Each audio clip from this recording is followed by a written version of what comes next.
آمن الرسول بما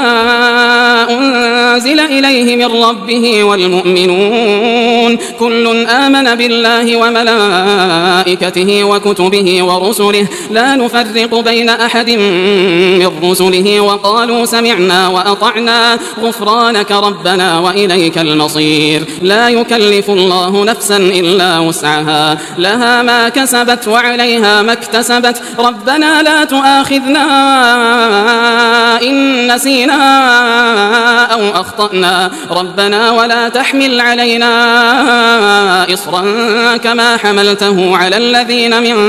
قبلنا ربنا ولا تحملنا ما لا طاقة لنا به واعف